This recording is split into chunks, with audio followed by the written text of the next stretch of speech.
Deus seja louvado, irmãos. Senti no coração que precisava vir aqui e contar o que Deus fez na minha vida e na minha casa, porque sei que tem alguém ouvindo que precisa de ânimo. Me chamo Alberto e, por respeito à liderança e para não expor pessoas, vou preservar alguns nomes e cidades, mas vou contar tudo o que vivi no púlpito e fora dele. Eu sempre fui aquele irmão que pregava com a voz embargada de gratidão, o que entrava no templo cedo para ajeitar os microfones, o que levava a palavra com fé e tremor. Aleluia! Havia um brilho estranho e santo na minha vida que parecia vir direto do altar. Eu era referência e muitos iam à igreja pela minha palavra. Mas aconteceu uma queda que me fez reaprender a depender do Senhor, e é disso que eu vou falar. Fica comigo, porque o Senhor mudou o que parecia irremediável. Glória a Deus! Na minha infância, eu lembro do cheiro de café que minha mãe fazia enquanto abria a Bíblia naquela cozinha pequena. A luz da manhã entrava pela janela com cortina de renda e eu colhia cantos que ouvia na igreja da cidade. Meu pai era homem de poucas palavras, mas de mãos sábias. Trabalhava na feira e sempre dizia: nunca abandone a oração. Na adolescência, entrei na mocidade, subi em bancos e cantei com o irmão Paulo e irmão Wanda. Estudei contabilidade pela manhã e pela noite era cooperador na obra, servindo com o irmão Lucas e irmã Teresa. Na vida adulta, casei com Marta, que era tímida e me acompanhava nas visitas às casas, e era comum a gente orar com a família da vizinha Paula. Passei por perdas que moldaram meu caráter. Perdi um emprego e senti o Senhor dizendo: confia, filho, eu sou o provedor. Essas memórias formaram a minha alma e me ensinaram a depender da palavra e a ler sinais nas pequenas coisas. Casei ainda jovem e o casamento parecia escrito nas promessas. No começo, nossos dias tinham cheiro de pão recém-assado e som de louvor na sala. A gente acordava cantando e fazia a oração da manhã com as crianças, segurando a mão do pequeno João e da menina Lúcia, enquanto a avó Maria olhava da cozinha com olhar sereno. No templo, o ancião Jonas e o pastor Sávio abençoaram nossa união. Havia comunhão nas ceias, um banco sempre ocupado por alguém que precisava ouvir uma palavra. Eu coordenava a equipe de louvor, Marta cuidava das visitas e a Irmandade via em nós um exemplo de família que orava junto. Em noite de culto havia cheiro de óleo ungido, textura de panfletos gastando nas mãos e o som de vozes ao meu redor que me fortalecia. Pensei por muito tempo que nada poderia abalar aquilo. Os primeiros sinais vieram como um frio na conversa, uma mudança sutil no tom. Ele começou a chegar tarde, dizia que tinha reuniões que não lembrava direito e as desculpas eram sempre em nome do ministério. Havia um ruído na casa, passos que eu sentia diferente nos tábuas do assoalho, o gosto amargo de café esquecido na caneca, a luz que antes era clara ficando turva. Uma vez, ao abrir uma gaveta, encontrei mensagens no celular que cheiravam a segredo, palavras que cortaram a minha alma. Perguntei a Marta e ela murmurou: não quero escândalo. Eu respondi: precisamos falar. Nesse momento, o público e o privado se confabularam e eu senti meu papel de homem de Deus ser colocado à prova.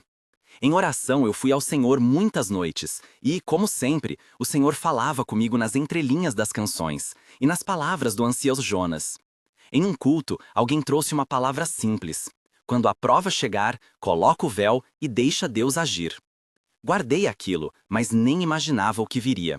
A descoberta do contato indevido foi dolorosa e aconteceu numa tarde em que o vento soprava quente. Eu vi as mensagens, vozinhas que pediam encontros, fotos que não deveriam existir. Chamei Marta e tivemos um confronto que nunca imaginei que teria. Falei baixinho e depois com voz que tremeu: o que é isso? Ela evitou o olhar e disse: não é nada, foi um erro. Eu disse: não é nada para mim. As palavras subiam e desciam, e em dado momento agarrei o celular com força e ele caiu no chão fazendo um som seco contra o azulejo. Ela saiu correndo para o quarto. A marca de sapato no pé do armário parecia o sinal de uma cena que eu não queria ver. Eu ergui a mão para tentar explicar e ela empurrou com força. Eu escutei um som de quebra, senti o gosto metálico de adrenalina na boca e pela primeira vez a mão de alguém da minha casa subiu em mim. As vizinhas ouviram. Paula bateu na porta, irmão Lucas apareceu na varanda. As trocas de voz na porta foram rápidas e cortantes. Pausa. Irmão Lucas perguntou: está tudo bem? Eu respondi: não mais. Marta murmurou: me desculpe, eu errei. Eu disse: isso é maior que nós agora. Depois veio o ciclo de abuso e justificativas em nome da fé. Havia noites em que a casa parecia um depósito de silêncios. O cheiro de vela que eu acendia para orar junto com irmã Wanda misturava com o odor de medo que vinha das camisas jogadas no chão do quarto. Em reunião com o pastor Sávio e o ancião Jonas, tentei explicar e ouvi palavras que deveriam ajudar, mas que, às vezes, acobertavam o problema com linguagem de perdão prematuro. O ancião Jonas dizia: perdoa, reconstrói, busca o Senhor. E eu buscava, jejuava, clamava com as crianças nos ombros. Havia noites de oração em que eu sentia o estômago apertado, a garganta seca e as mãos trêmulas. Eu falei com Marta e ela dizia: eu tenho vergonha, a congregação me olha diferente. Irmão Paulo trouxe um devocional, irmã Teresa ofereceu abrigo, irmã Wanda orava à porta com lágrimas. Mas as justificativas voltavam. E o ciclo se repetia. Em uma cena, discuti com Marta abrindo as janelas da alma, e ela rebateu: você não entende o que eu carrego. Eu respondi: eu estou aqui, eu ouvi, e eu preciso de verdade. Isso durou meses, e parecia que a fé no púlpito era apenas fachada diante do nosso lar que caía. Em uma madrugada, após orações e jejum, recebemos uma palavra profética que mudou o rumo. Estávamos no culto de madrugada com o pastor Sávio e o ancião Jonas. Havia cheiro de óleo, e o vento bateu na porta como se o céu sussurrasse. Um cooperador chamado Rafael puxou minha mão e disse: Alberto, Deus quer que você seja obediente à palavra.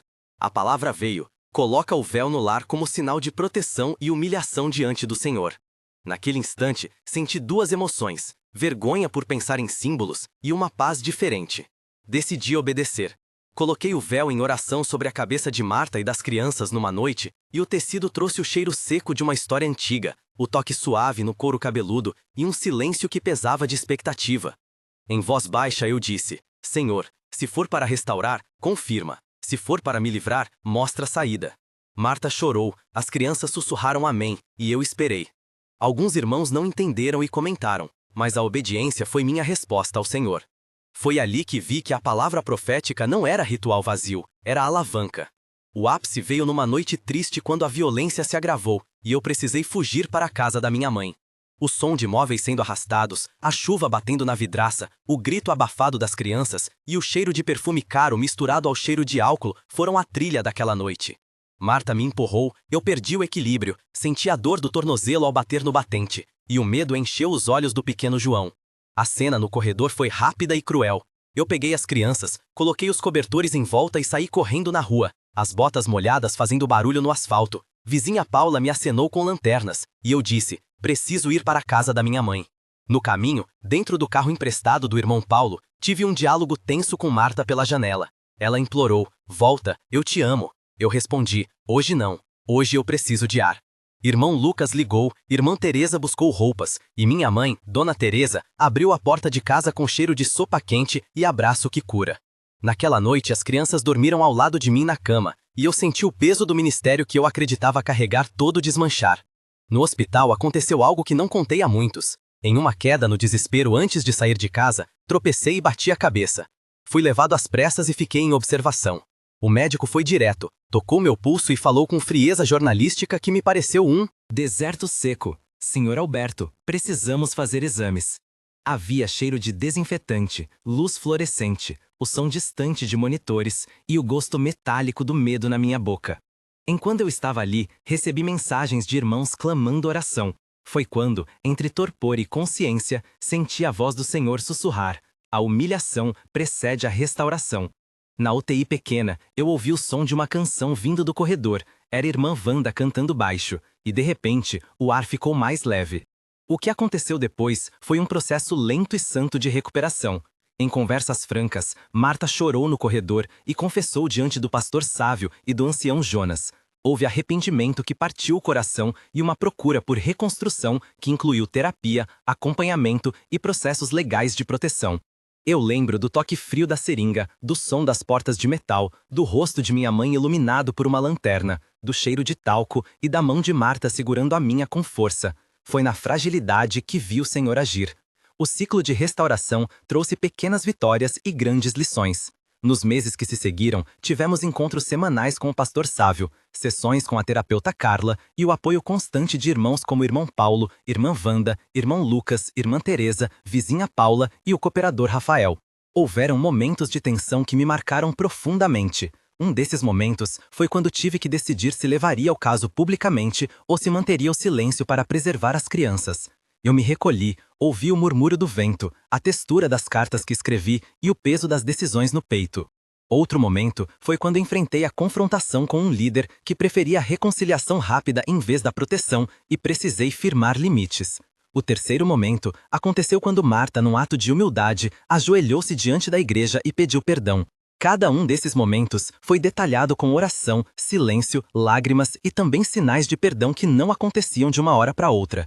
Em todas essas passagens, o cheiro do incenso do templo, a sensação visceral da respiração ofegante, o gosto salgado das lágrimas e o som de vozes ofegantes foram constantes.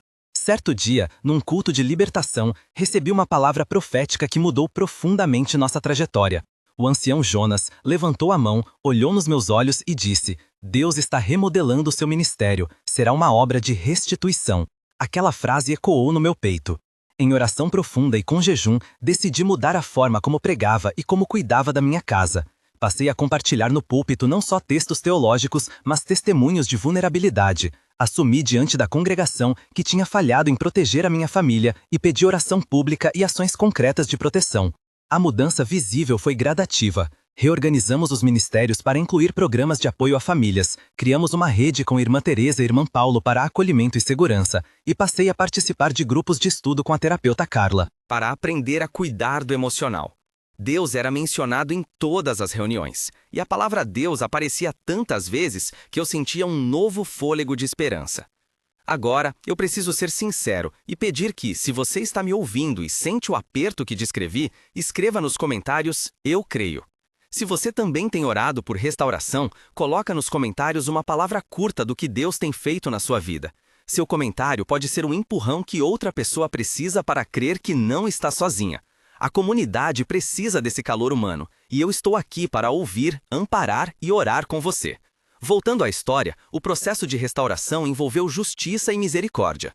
Houve medidas legais, afastamentos e uma decisão firme de que a prioridade era a segurança das crianças. Ao mesmo tempo, em oração e com o véu simbólico que voltamos a usar em momentos de consagração, pedimos ao Senhor cura para todos os envolvidos. Epílogo: 1 mês. No primeiro mês após a saída de casa e do período mais crítico, vivi dias de oração intensa. Havia cheiro de café fervendo, canções baixas nas manhãs e o sol entrando tímido pela janela da casa da minha mãe. As crianças retomaram a rotina na escola, irmão Lucas e irmã Teresa ajudaram com caronas e em casa tínhamos momentos simples como ler histórias e cantar louvores. Deus seja louvado, aqueles dias foram de reconstrução prática. Fomos ao pastor Sávio para orientação e recebemos apoio jurídico de um irmão da congregação. Marta ficou em acompanhamento e aceitou limites claros para visitas supervisionadas. O processo foi doloroso, com noites de insônia e farpas de dúvida, mas também com pequenos sinais de mudança. Aleluia! Epílogo: 3 meses. Aos 3 meses sentíamos a diferença no ar. A casa onde eu morava passou por uma limpeza espiritual literal e simbólica. Organizei um culto de restituição onde contei parte da verdade e pedi perdão ao povo que eu feri com omissão. A congregação respondeu com olhos úmidos e mãos estendidas. Implementamos um grupo de acolhimento para famílias com a irmã Wanda coordenando e a terapeuta Carla começou a dar palestras sobre violência doméstica e saúde mental.